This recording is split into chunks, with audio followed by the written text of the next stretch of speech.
Bangladesh diploma engineering ছাত্র শিক্ষক পেশাজীবী সংগ্রাম পরিষদের ব্যানারে অংশ নিয়ে আন্দোলনকারীদের লাঠিচার্জ করেছে পুলিশ। বুধবার দুপুরে রাজধানীর Kakrail Willes Little Flower School and কলেজের সামনের রাস্তায় লাঠিচার্জ করে তাদের ছত্রভঙ্গ করে দেওয়া হয়।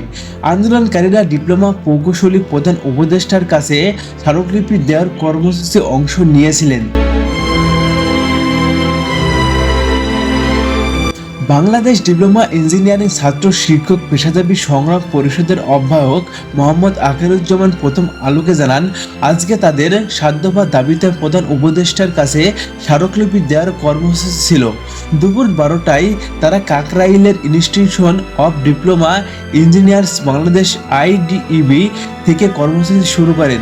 এতে অনেক ডিপ্লোমা শিক্ষার্থী প্রকৌশলী পেশাজীবী অংশ নেন। তারা মিছিল নিয়ে মগবাজার মোড়ে পৌঁছালে তাদের পুলিশ বাধা দেয়।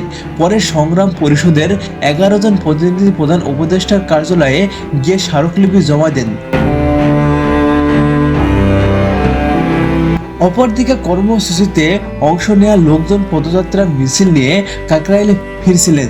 ফেরার পথে বেলা ২:৩০টার দিকে তারা কাকরাইলের পৃথিবী চত্বর সড়কে অবস্থান নিয়ে বিক্ষোভ শুরু করেন। তখন রাস্তায় যান চলাচল বন্ধ হয়ে যানজট সৃষ্টি হয়। এভাবে ১০-১২ মিনিট অবস্থানের পর পুলিশের সঙ্গে কথা বলে আন্দোলনকারীরা ওই চত্বর ছেড়ে কাকরাইল মোড়ের দিকে হাঁটা শুরু করেন। বেলা ২:৩০টার দিকে মিছিলের সামনে উইলস লিটল স্কুলের সামনে পৌঁছালে পিছন থেকে হঠাৎ পুলিশ ধাওয়া দিয়ে লাঠিচার্জ শুরু করে। তখন মিছিলকারীরা ছত্রভঙ্গ হয়ে যায়।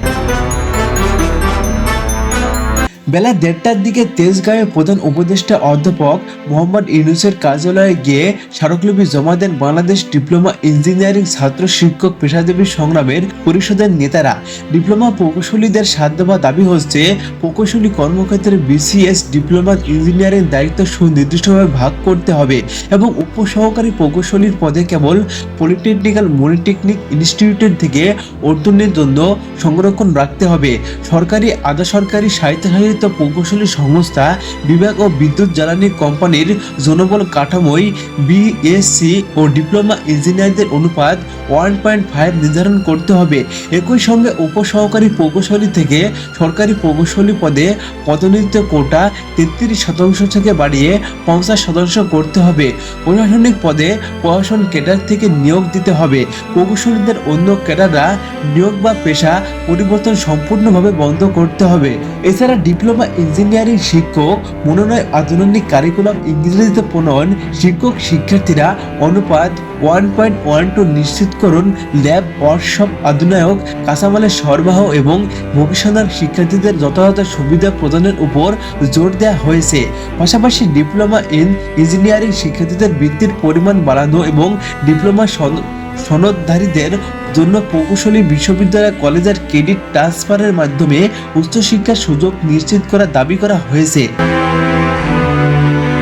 সংগ্রাম পরিষদের আহ্বায়ক মোহাম্মদ আখেরুজ্জামান প্রথম আলোকে বলেন, আজকের কর্মসূচি ছিল প্রকৌশলী অধিকার আন্দোলনের ব্যানারে করা ৩টি দাবির প্রতিবাদ। তাদের ৩টি অযৌক্তিকরণ দাবিতে খণ্ডন করেছি। আমাদের ৭ দফা দাবি উত্থাপন করে প্রধান উপদেষ্টার কার্যালয়ের দিয়ে এসেছি।